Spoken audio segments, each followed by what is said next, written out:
Well, good afternoon. I've never shied away from telling you the brutal, honest truth.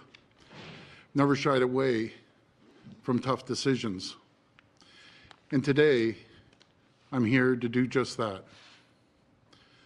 My friends, we're losing the battle between the variants and vaccines. The pace of our vaccine supply has not kept up with the spread of the new COVID variants. We are on our heels. But if we dig in, remain steadfast, we can turn this around. We're down, but no means are we out.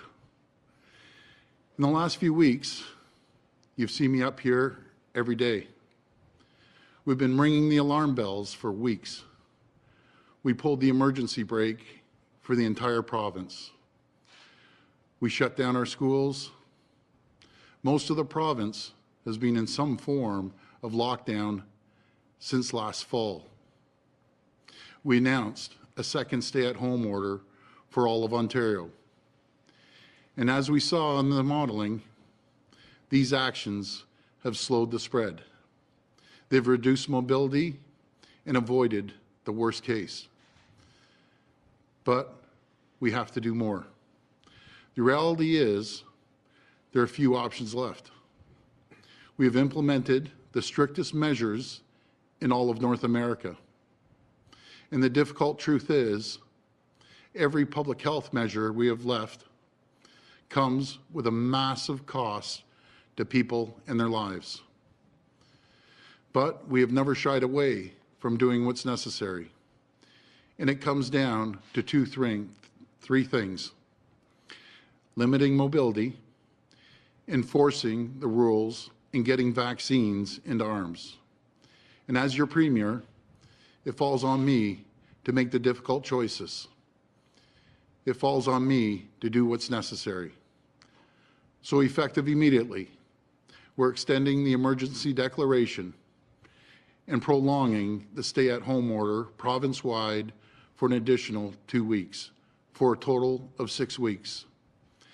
Outdoor gatherings will now be strictly limited to members of your own household only. Anyone who lives alone can join with one other household. We'll be closing all non-essential construction. We're restricting all outdoor recreational amenities, such as golf courses, basketball courts, soccer fields, and playgrounds. We're reducing capacity in big box retail even further to 25%. Beginning on Monday, places of worship will be capped at a maximum of 10 people indoors. To get ahead of the variants that are plaguing Western Canada, beginning Monday, we're setting up checkpoints at all interprovincial borders. We'll be limiting access to border crossings between Ontario and the provinces of Manitoba and Quebec, with exceptions such as work, medical care, or transportation of goods. And we're calling on the federal government to immediately tighten up our international borders. We're currently facing the devastating consequences of COVID variants that entered Canada through our borders at the start of this year. We need to do more to stop other, even deadlier variants from getting into Canada and causing more havoc.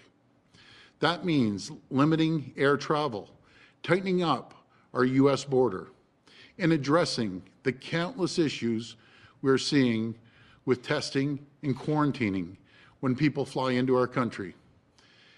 Every week, over 36,000 people from all over the world come through Pearson International Airport. The variants that are causing this inferno, they got in through our borders. And more needs to be done right now.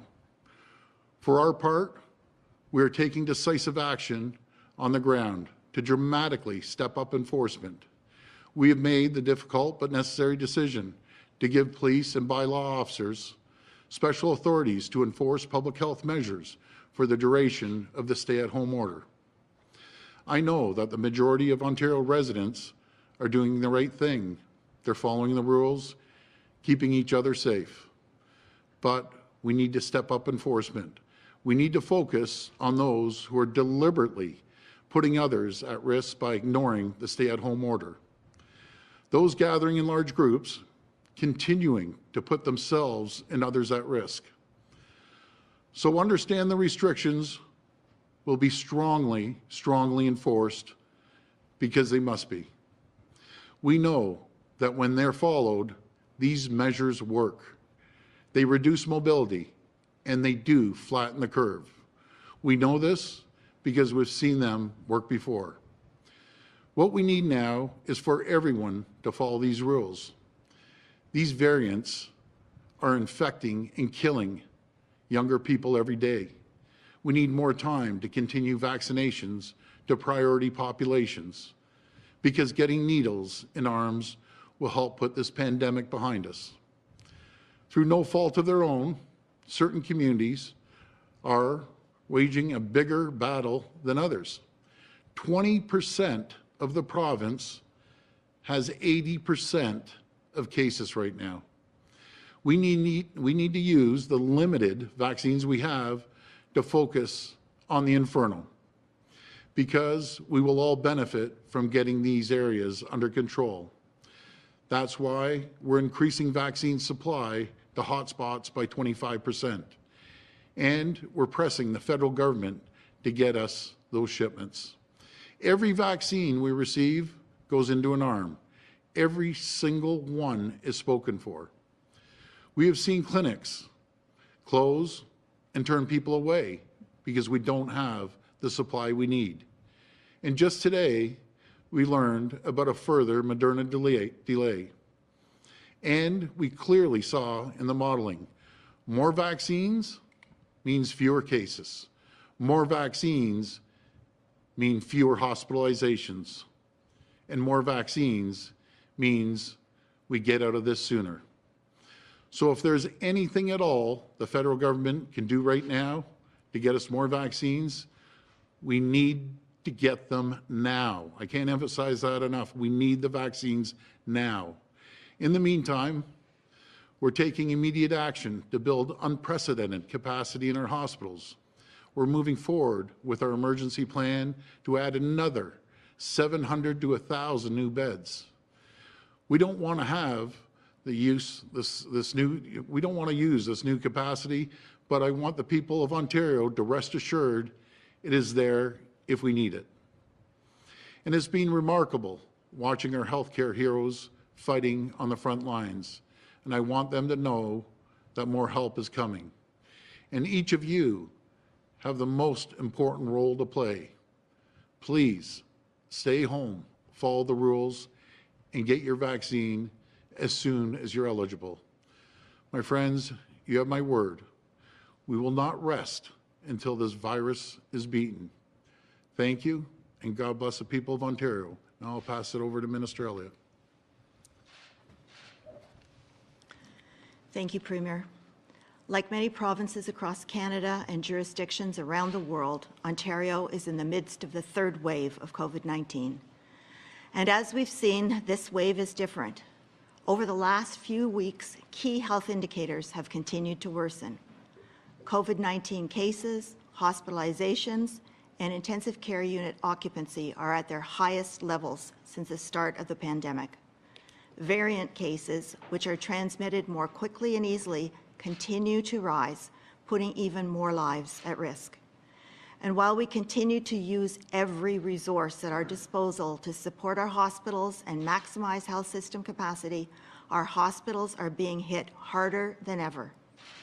In 1 week, the number of COVID-19 hospitalizations has increased by almost 30%, and there are about 150 more patients in our intensive care units, bringing the total to 701 intensive care unit patients with COVID-related critical illnesses. The latest projections released show that admissions to ICUs are projected to rise to over 1,000 patients by the end of the month. And today's highly concerning modeling is very clear that unless further actions are taken, case rates will continue to rise, pushing our hospitals to the brink. Our response needs to be stronger because our opponent, the variants, are that much stronger. That is why we are taking immediate action to respond to the ongoing threats to the health and safety of Ontarians. Effective Saturday, April 17th at 12:01 a.m., all outdoor social gatherings and organized public events will be prohibited except for members of the same household or members of a household and one other person from outside that household who lives alone. All non-essential workplaces in the construction sector will be closed, with only essential construction permitted to operate. Capacity limits for in-person shopping in all retail settings where in-person shopping is permitted, including supermarkets, grocery stores, convenience stores, and stores that primarily sell food and pharmaceutical products, will be limited to 25% capacity. All outdoor recreational amenities, such as golf courses, basketball courts, and playgrounds, will be closed. In addition, effective Monday, April 19th at 12:01 a.m., capacity at weddings, funerals, and religious services will be limited to 10 people indoors or outdoors. Drive-in services will be permitted. All other public health and workplace safety measures for non-essential retail under the province-wide emergency brake will continue to apply. We know the way out of the pandemic is vaccines. That's why we are taking further action to support hotspot communities and focus on getting the vaccines to those who are most at risk. As part of Phase 2 of our government's COVID-19 vaccine distribution plan, we are committed to dedicating 25% of future vaccine allocations to the 13 public health regions with historic and ongoing high rates of death, hospitalization, and COVID-19 transmission. While the greatest challenge to Ontario's vaccine rollout remains a stable and reliable supply of vaccines from the federal government, we will continue to focus our vaccination efforts on those most at risk, working with our valued community partners and local public health units to mobilize every channel and deliver vaccines as quickly as possible. All Health Canada approved COVID-19 vaccines are safe, they're effective, and I strongly encourage everyone to sign up to receive the vaccine when it's your turn. I know it's been a longer winter, but now our summer is at risk. I am asking all Ontarians to please stay home to stop the third wave from threatening our healthcare system and the health of thousands of Ontarians. We may not feel it, but brighter days are ahead. They may not come as fast as we would like, but we will get there, and it will take a collective effort from all of us. Thank you, and I'd now like to hand it over to the Solicitor General.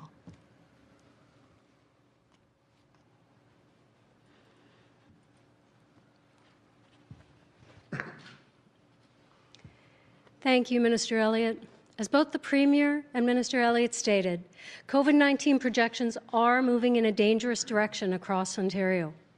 With our hospital system experiencing devastating pressures as a result of sharp upward trends in hospitalization and intensive care unit capacities, it is essential that people respect the stay-at-home order and follow public health measures.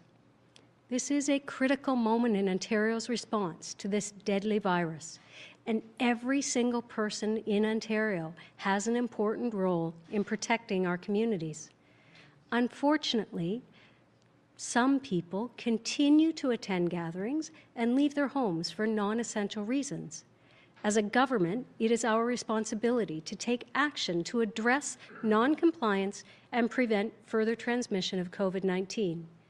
That is why, after consulting with public health experts, we have made the deliberate decision to temporarily enhance police officers' authority for the duration of the stay-at-home order. Moving forward, police will have the authority to require any individual who is not in a place of residence to, first, provide their purpose for not being at home and provide their home address. Police will also have the authority to stop a vehicle to inquire about an individual's reason for leaving their residence. I cannot stress this enough. it is imperative that everyone limit their trips outside of the home to permitted purposes only, such as going to the grocery store or pharmacy, medical appointments, outdoor exercise, or for work that cannot be done remotely. We know that stay-at-home orders work. We've seen their success in slowing down the spread of the virus and saving lives. It is also critical that we protect against COVID-19 variants coming into Ontario through non-essential travel.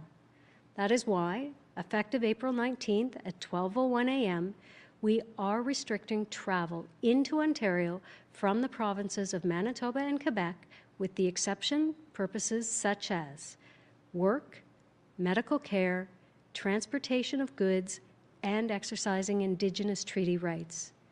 Should an individual not have a valid reason to enter Ontario, they will be turned back.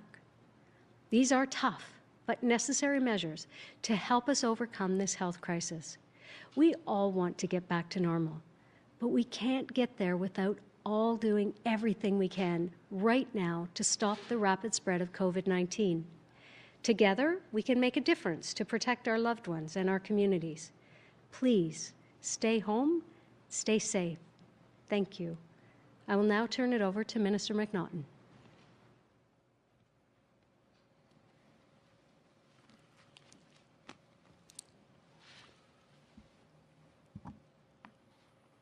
Good afternoon.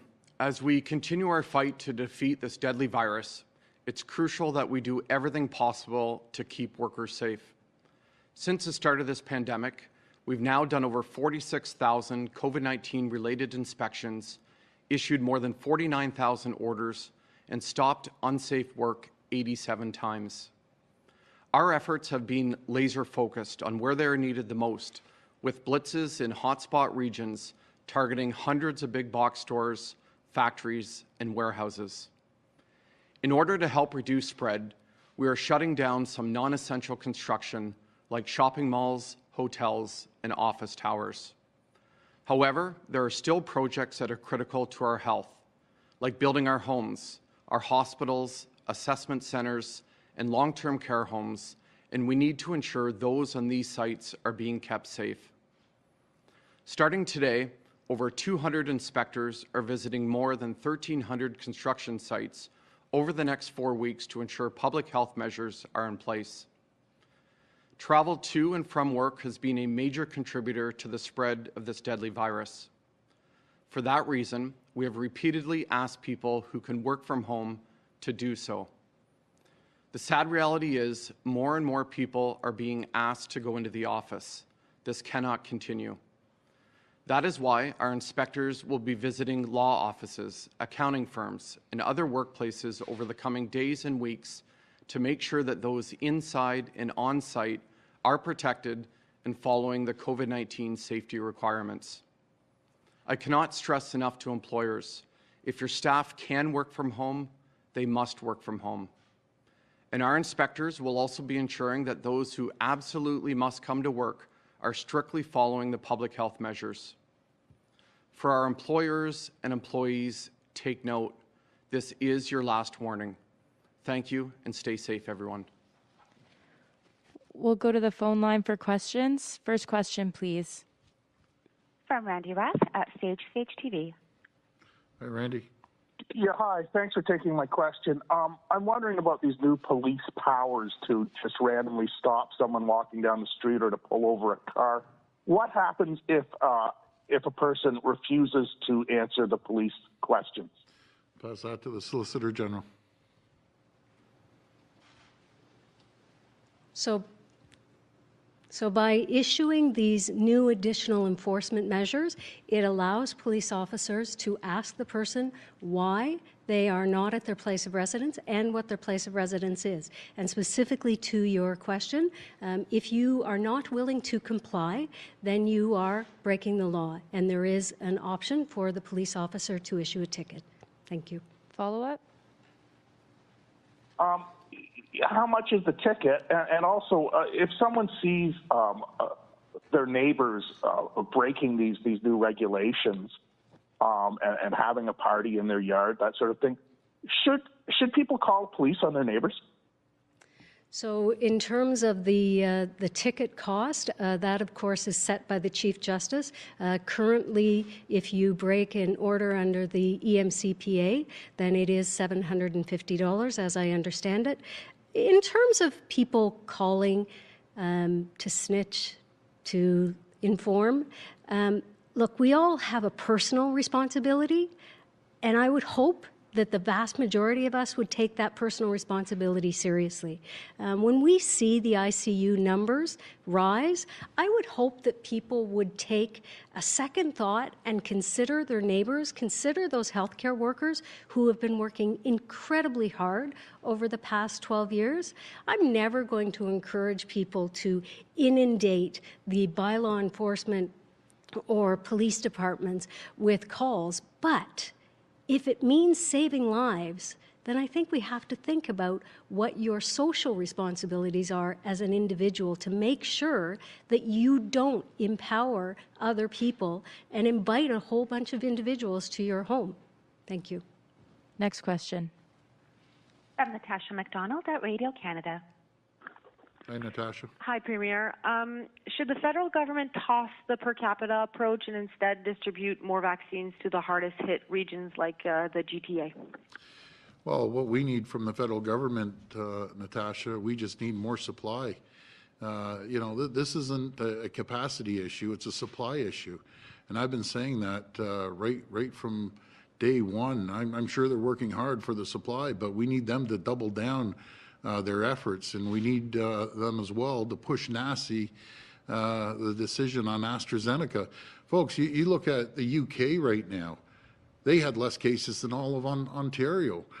They knocked the age down to 30 years of age with AstraZeneca. And if you have an opportunity to get AstraZeneca or Moderna or Pfizer, do it. But I just want to show you a chart, what this, I don't know if you can zoom in, Jamie, or not. But this is what Dr. Brown showed. This is at 100,000, and it just escalates up to 30,000 cases compared to the green lines with tough restrictions. It's a game changer.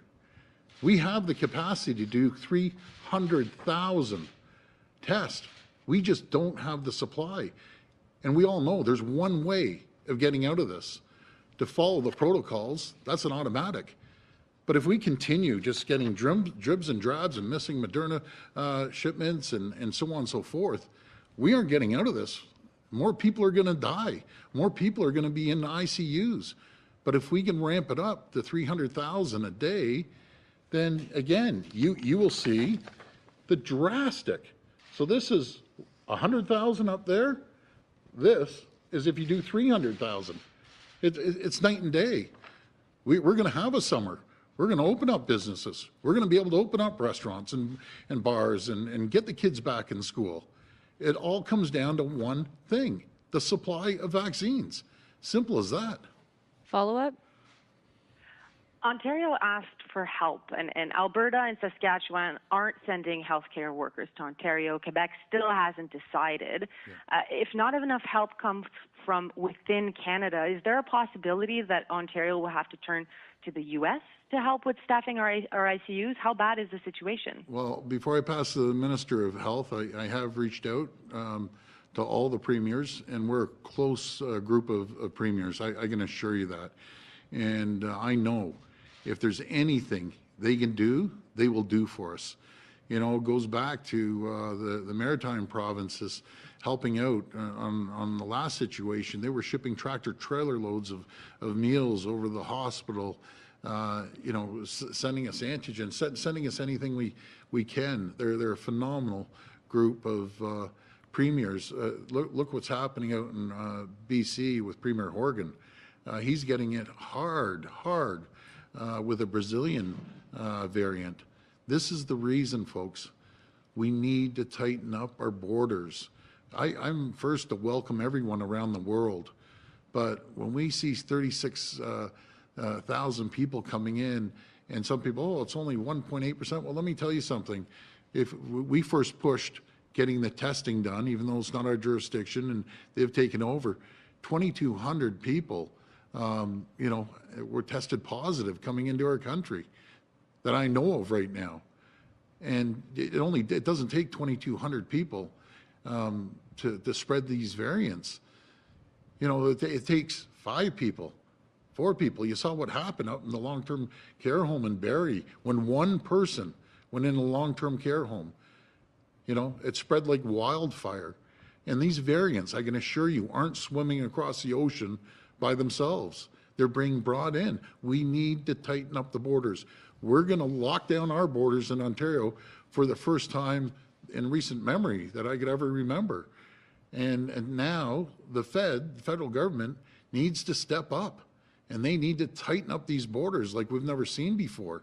We have to make sure we control the variants coming into our country. And I'll pass it over to the Minister of Health. Well, yes, we have requested assistance from our provincial and territorial partners, but the reality is, as the Premier indicated, we know that several of the Western provinces are being very hard hit by the variants, particularly the Brazilian variant. The most likely possibility of assistance is to come from the maritime provinces, which have the Atlantic bubble and have not been as hard hit as Ontario has, or Western provinces. But we're also building capacity internally within our hospitals. We've got the physical capacity of having the beds.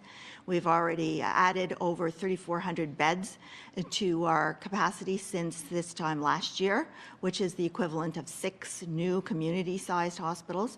But of course, we also need the health human resources to go along with that.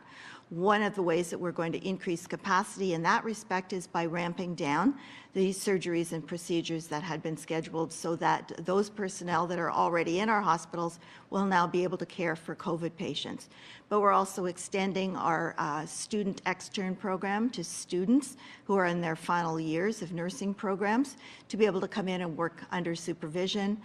We are working with having some retired nurses being able to come back and dealing with having them requalified so that they can practice as well. And we are also looking at some international jurisdictions as well to bring in the several thousand more nurses, respiratory therapists, and anesthesia assistants. And just going back to our premiers, you know, I know they would do anything to help the people of Ontario, just because their capacity right now, you know, they're going to be maxing out, and I'm sure Quebec is as well. But again, I always say I love the Maritimers. I love the East Coasters. Do you know who's been an absolute champion? They all have been, by the way, but Dr. Andrew Furey, Premier Furey, the new Premier of Newfoundland. I'll tell you, people in Newfoundland, I love you. I love all the East Coasters, and he has called me more than anyone. He is messaging me, how can I help you? He's trying to put teams in a small place like Newfoundland. This is, you know, they wear their heart on their sleeves out there. He's putting some professional healthcare workers together. He says it might not be much because we aren't that large, but it's just the effort and the caring, you know, coming together right across the country. And I'll tell you, when we get through this, I'm taking a trip out to the East Coast and thanking all the maritime provinces. I'm so grateful, very grateful. Andrew, thank you. Next question. From Jeff Gray at the Globe and Mail. Hi, Jeff. Oh, hi, Premier. I wanted to ask, I guess, first about the ICUs. Dr. Brown's numbers show that no matter what changes are made to the public health measures, those ICUs are going to hit levels that I think we all thought were unimaginable years, you know, in past months, up to 1,000, 1,500, 2,000, and there's no way to reverse that ship in the short term. Do you regret or do you acknowledge that it would have been, as some critics have said, a much better idea to bring in these tough, strong measures you're doing now weeks earlier to keep that number from cresting up so high? No, you know something, that wouldn't have stopped it. And let me tell you what we have done. For all the way back to the fall, we have parts of this province that have been in gray lockdown. We closed the entire province. We closed the schools twice. We've increased health care. Let me go back to the beginning. We scrambled everywhere when this first happened over a year ago. We didn't have any PPEs here. We put a whole system of PPEs together. Now we're self-sufficient. There was no testing in place at all. Now we're number one in North America on testing. We strengthened our border along with the testing. You know, folks, it's like we are all, not me, I'm not worried about myself. It's like we've all been pushing this boulder up a mountain. And you know, until we have more vaccines, we need stricter measures. I'm gonna pass it over to Dr. Williams, but let me reassure you, the measures, after talking to Dr. Brown, if we didn't take the tighter measures that we have over the last couple of weeks, the cases would be skyrocketing. So because we did act decisively, the cases aren't where they might have been. They're high, but nothing compared to what the worst case scenario is. Like, folks, we have put everything on the field now, everything. Now we need the cooperation, which we have, vast majority, probably 90% of the population has been working their backs off. But we have some folks. I took a drive, you know, just to check out the area down here. You go by the parks, and it's like business as usual. I just don't understand it. I've been up here ringing the alarm bells. You know, again, 90% of the people are following, and I'm so grateful for that. But some people are putting everyone else at risk. I'll pass it to Dr. Williams.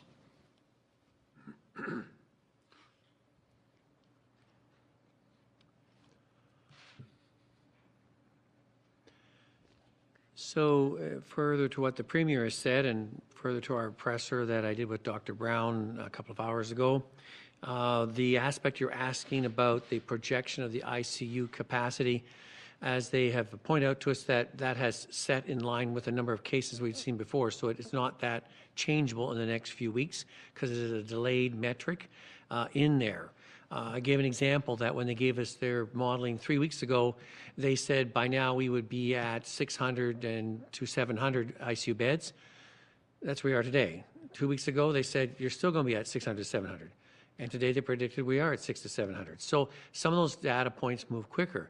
3 weeks ago, they said we would max out at 3,000 cases a day. And then 2 weeks ago, they said we'd max out with our measures at 2,800. They've had to change that because the data changes. The information around the variants of concern changes because the way it's handled and it's moving its way through. That's what we want from our modelers. They got to be able to update and change the analytics. But some things move quickly and some things don't. And so their projection is that we will head up towards 1,000 ICU bed occupancy in the next couple of weeks. Is probably the direction it's going to head in because that's already in motion already starting 2 or 3 weeks ago in that sense. So we are following all the directions, as the Premier noted. When they asked us back on April 1st to bring in stronger measures, 2 days later we did. When they asked us a week ago to bring in stay at home, we did. And today we're taking some more steps and we're being advised by them as well as our public health measures table and moving to work with the public to bring about what we need is strong public health measures to bend the curve on this one yet again. I know we can do it, and I'm confident that Ontarians together, we can make this happen. Follow-up? And to follow up maybe to the Premier or the Minister of Health and Dr. Williams, if you could explain a bit about, you know, for weeks we've heard people saying that it is less risky to be outside, to go to a park or to do exercise, whatever. And now we're hearing that playgrounds and outdoor parks are going to be... Jeff, could you just repeat your question? You're a little unclear. Oh, sorry about that. I'm having trouble with my phone today. Sorry about that. Just want to ask about the question about outdoors. You know, there have been lots of people saying that outdoor activities were safer. And for weeks, people have said that that's actually a good thing to do. Get outside. People need to get outside. But now these new measures are going to clamp down on that. Can you explain why that move is being taken? You know, playgrounds and so on. Sort of, there's nothing else for a lot of people to do, and we were led to believe that outdoors was safer. Yeah. I'm not, and we as a group are not saying don't take a walk around, you know, and get some exercise. But Jeff, have you ever been by some of these parks? You know, the parks are packed. But I'm going to pass this to the Minister of Health. Well, generally speaking, yes, it is better to be outdoors and indoors. The variants don't spread as quickly, but the problem is that many people are outdoors in larger groups and they're not following those public health measures like wearing a mask, keeping physical distance, and so on. That's how we're seeing this increased transmission. So yes, please go ahead, go outside and exercise. People need to walk their dogs. Go out and do that, but don't do it in groups other than members of your household, and still keep following public health measures that are so important for all of us to reduce transmission. Next question. From Rob Ferguson at the Toronto Star. Hi, Rob. Hi, Premier. This is the third time in 3 weeks you've increased restrictions after 2 months of warnings from the public, from Steiny Brown and the science table not to ease measures too much. Why are you convinced this is enough? Because I heard you say just a few minutes ago that everything is on the field now, but Amazon warehouse is still open without reduced staff capacity. And we've got, in places like that where essential workers are catching the virus and taking it home and infecting other members of their households. Well, again, Rob, we're have that three-prong approach: limiting mobility, targeting areas like the Amazons, getting in there in the hot areas. 20% of the areas represent 80% of the cases. So we're having mobile units to go into places like the Amazons, like other large employers in the hot areas. And we're also handing out the rapid tests. I think we've handed in excess of over 3 million. It's probably higher by now. We're doing everything possible to make sure that we test people. I'm going to pass it over to Dr. Williams, and he can run through again what we've done over the last few weeks, I should say.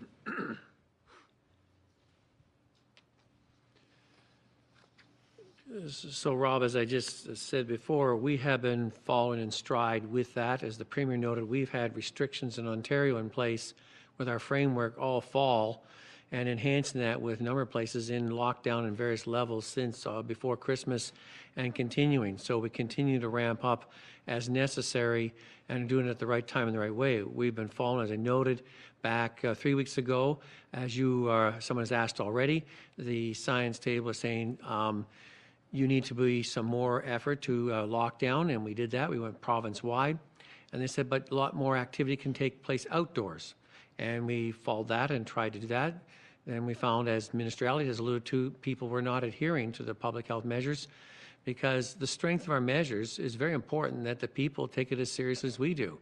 So strong measures require strong cooperation and strong participation, and we need that. And I've been concerned that over the while, as we put those in, some people have become, I'd say, more complacent. Nevertheless, there's a large part of our population who are doing the right thing every day, day in and day out, and I applaud them for that. Those who have started to let that slide have to get back in focus again, and are finding out, unfortunately for some, that where they thought there was not an issue, now with the new variants, it is causing much harm in their family and personally, and they have to really focus in on this and stick to the measures that we're bringing in today. And we're following the direction again in phase with what the science table has been advising. Yeah, Rob, I just want to reiterate about the importance of health and safety for every single worker out there. We've spared no expense to protect workers. That's why we've done nearly 47,000 workplace inspections to date, more than 20,000 since January the 1st. And as I said earlier, Rob, we've now shut down 87 unsafe workplaces and job sites, about 20 in the last couple of weeks. So to every employer out there, you know the rules. We have a zero tolerance approach in every type of workplace. Employers and employees must follow these rules. Follow up?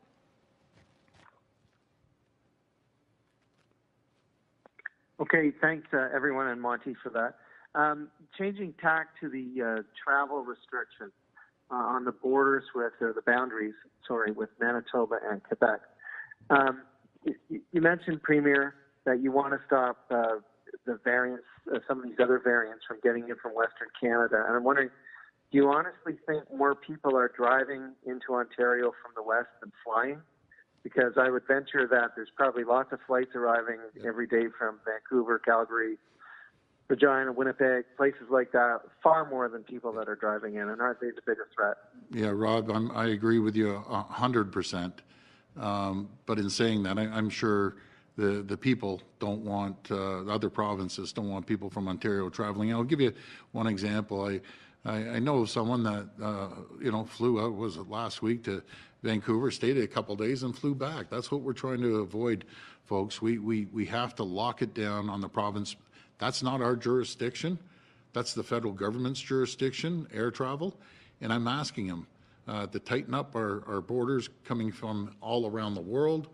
But we need to do the same interprovincial. And I'll pass this over to the Solicitor General.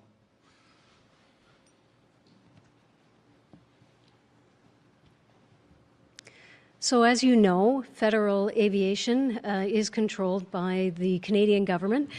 We were successful in initially setting up testing for international travelers at Pearson. Now the federal government has taken over that responsibility, and we are asking respectfully, please, don't just do international travelers that are coming into Pearson. Do domestic travelers, do U.S. travelers. We have to test people when they are coming into Ontario to make sure that our citizens are protected. And frankly, they can get the protection if they need to self-isolate for 14 days. In terms of the actual borders between Manitoba and Quebec, there are 43 different road pathways through Quebec and Manitoba, and we want to check those visitors. Why are you coming into Ontario at this time? Is it necessary for medical, personal, and work reasons? And if it's not, respectfully, you need to turn away until we deal with the variants, until we get sufficient vaccines to make sure that our citizens are protected. Thank you. And just one more thing, and I don't think I've ever mentioned this before. Do you know who our heroes are too? Along with the firefighters, paramedics, our police, our Canadian Border Protection officers. No one talks about them. Imagine being there every day and having 36,000 people come to you in a week, and they need to be protected too. They're on the front lines, the first of the front line to protect our country. So I want to say to the Canadian Customs officers, I have your backs. You guys are champions, and they need to be protected.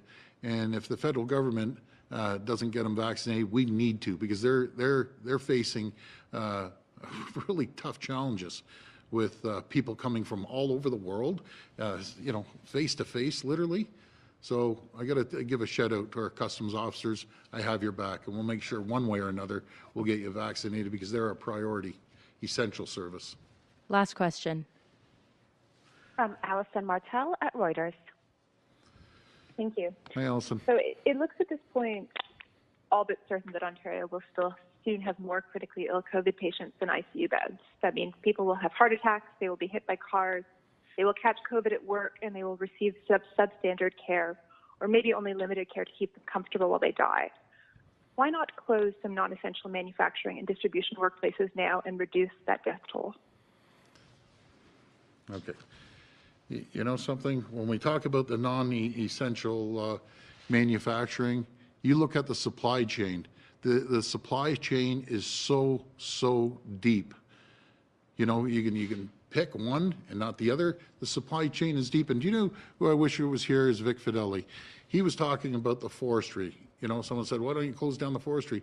There's a product in the forestry that is in aspirins, in dozens and dozens of different products. And, someone that makes a light switch. I could go on and on and on. What we need to do, I'll tell you what we need to do. First of all, we need to make sure the mobility stops. We have to make sure that we get the vaccines into people's arms. We need to make sure that we enforce the stay-at-home order. It works, folks. That's what we need. We need that more than anything. The bottom line is, this is the bottom line. Would we be in this position if we were getting 300,000 vaccines back in February, like the rest of the world? The answer is absolutely not. We wouldn't be facing the crisis with ICU. We wouldn't be having shutdowns. We wouldn't have the schools shut down. We need the vaccines. And, whatever, hook by crook, whatever, the feds need to get us vaccines. Bottom line. Follow up? Other countries and other provinces have closed some manufacturing workplaces during surges. Many major manufacturing workplaces closed voluntarily during the first wave. Is there not a single item Ontario makes or distributes that can wait a month? Pass it over to the Minister of Labour. Look, we're protecting the health and safety of every single worker. There's millions of people that have worked throughout this pandemic to ensure that we have food on our plates, that we have those vital pharmaceutical supplies that we need. We're going to continue to stand with every single worker out there. That's why we're doing hundreds of inspections every day in the province. That's why we're focusing on Peel and Halton regions and in the GTA to get into those warehouses and distribution centers and factories to protect every worker. And again, there's no excuses for employers. They know exactly what they need to be doing. We put up hundreds of resources, posters, tip sheets, videos, webinars at ontario.ca/COVID safety in multiple languages. And if any worker out there feels unsafe, they can call our ministry and we'll investigate at 877-202-0008. But we're going to continue every single day to ensure that workplaces are safe for workers. Thanks, everyone. Thank you, everyone. Have a safe weekend. God bless. We'll get through this, I promise you.